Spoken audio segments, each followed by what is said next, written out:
ये स्टोरी सिर्फ इंटरटेनमेंट के लिए है। हम किसी भी तरह की अंधविश्वास को बढ़ावा नहीं देते। काव्या एक नई दुल्हन थी जो कुछ दिनों पहले ही शादी करके अपने नए घर आई थी। काव्या की लव मैरिज थी।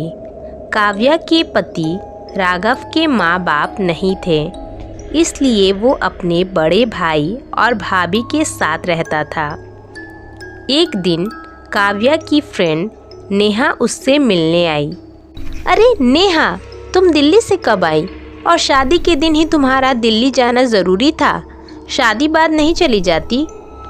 क्या करूँ यार, वहाँ पर पापा की एक ज़रूरी मीटिंग थी।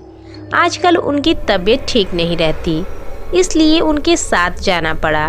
अच्छा वो सब छोड़, मैं तेरे लिए एक गिफ्ट लाई हूँ। मैंने उसे तेरी शादी में देने के लिए ही ख़रीदा था, लेकिन मैं शादी में तो आ नहीं पाई, इसलिए सोचा घर चलकर दे दूँ।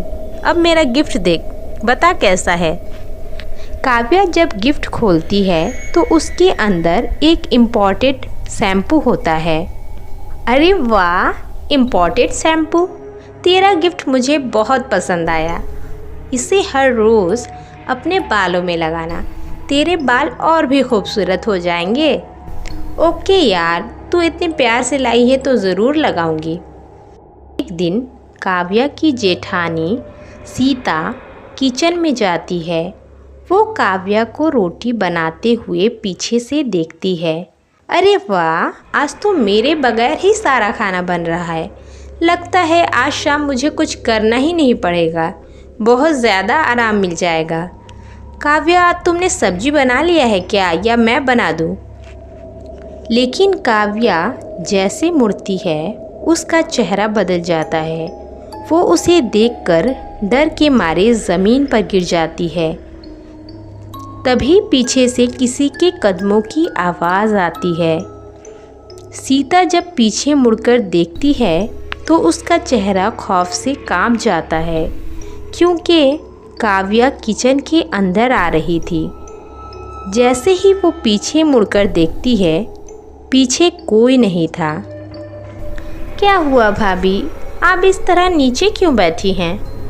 कुछ नहीं काव्या, मैं बस फिसल गई थी। एक रात राघव अपने कमरे में सोया हुआ था। तभी किसी के रोने की आवाज़ आती है। राघव उठकर बैठ जाता है। तभी उसे लगता है कि बाथरूम का नल खुला रह गया है। वो धीरे धीरे उठा और बाथरूम की तरफ बढ़ा। दरवाज़ा आधा खुला था, नल से पानी बहे जा रहा था। तभी वो देखता है काव्या बाथरूम टब के पास बैठी हुई है और शायद किसी से बातें कर रही है।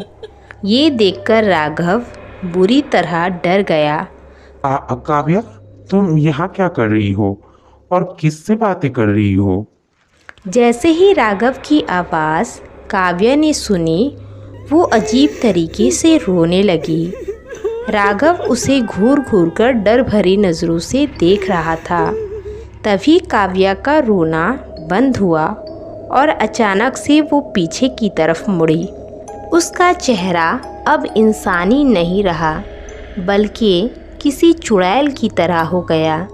वो गुस्से से राघव को घूर रही थी। तभी वो गुस्से से राघव की तरफ बढ़ी और उसे हवा में उछालकर ज़मीन पर गिरा दिया। ये तेरी काव्या नहीं है, अब ये मेरी है। अब कभी तू उसके पास मत आना, वरना मैं तुझे छोड़ूंगी नहीं। ये अब हमेशा हमेशा के लिए मेरी है और मैं उसे अपने साथ ले जाऊंगी। फिर वो ज़ोर ज़ोर से हंसने लगती है। राघव ये सब सुनकर हक्का बक्का रह जाता है। चोट लगने की वजह से वो गिरकर बेहोश हो जाता है। जब सुबह होती है तो राघव अपनी भाभी के पास जाता है। भाभी, कल मैंने काव्या का अलग ही रूप देखा। उसके अंदर किसी बुरी शक्ति ने अपना घर बना लिया है और कल तो वो मुझे जान से मारने की धमकी भी दे रहा था। मैं काव्या से बहुत प्यार करता हूँ, इस तरह उसे खोना नहीं चाहता। भाभी, आप ही बताइए हमें क्या करना चाहिए। हाँ देवर जी, कल मैंने भी घर में किसी बुरी शक्ति को महसूस किया, लेकिन मैंने सोचा शायद ये मेरी आंखों का धोखा होगा। मेरी नज़र में एक तांत्रिक बाबा हैं। आप काव्या को लेकर वहाँ चले जाइए, मैं आपको उनका एड्रेस सेंड करती हूँ। दूसरे दिन टहलने के बहाने राघव काव्या को लेकर तांत्रिक बाबा के पास पहुँचता है। तुम एक मैली आत्मा हो, तुम चाहे जितनी भी कोशिश कर लो, आज रात तुम्हें इस लड़की के शरीर को छोड़कर जाना ही पड़ेगा। नहीं, मैं इसे छोड़कर कभी नहीं जाऊंगी, और अगर गई भी तो इसे अपने साथ लेकर जाऊंगी। मैं कभी नहीं बताऊंगा कि मैं कौन हूँ। अगर मैंने तुझे बता दिया तो तू उसे बचा लेगा, उसका तोड़ निकाल लेगा। मैं तुझे ये कभी नहीं बताऊंगा। बाबा ने ज़ोरदार आवाज़ में मंत्रों का जाप शुरू किया। तभी बाबा ने उस पे गंगा जल का पानी का लगातार छिड़काव किया और वो ज़ोर ज़ोर से चिल्लाने लगी। तभी वो आत्मा उसके शरीर से धुएं की तरह बाहर निकलने लगी। देखते ही देखते उसका शरीर हल्का हो गया और वो निढाल होकर ज़मीन पर गिर पड़ी। अब ये सुरक्षित है। अब वो आत्मा कभी भी इस पर हावी नहीं हो पाएगी। लेकिन बाबा, वो आत्मा आखिर काव्या पर आई कैसे? इस तरह कोई भी आत्मा किसी को तो पकड़ नहीं लेती। सही कहा तुमने, ये आत्मा खुद से इसके पास नहीं आई थी, बल्कि किसी ने उसके पास भेजा था। वो कौन है मैं ये तो नहीं बता पाऊँगा, लेकिन जो भी होगा, लेकिन इस काम के पीछे जो भी होगा, ये आत्मा अब उसके पास ही जाएगी, क्योंकि वो किसी न किसी को अपना शिकार बनाती है। सुबह काव्या के पास एक कॉल आता है।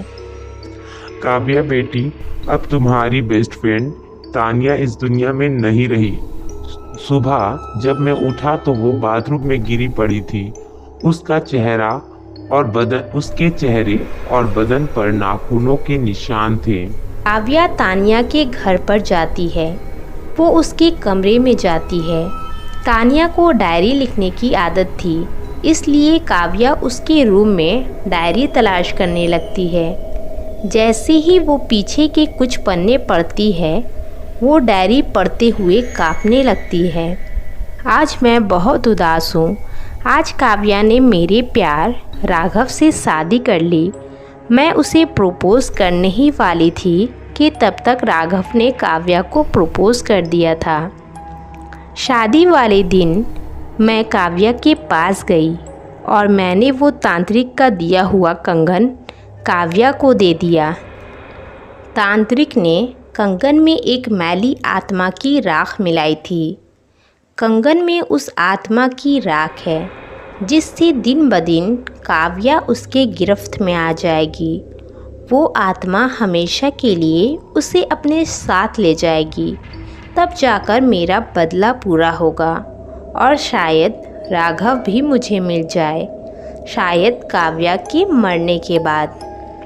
ये देखकर काव्या के होश उड़ जाते हैं। उसके पैरों तले ज़मीन खिसक जाती है जब उसे पता चलता है कि उसकी बेस्ट फ्रेंड तानिया उसकी जान की दुश्मन थी।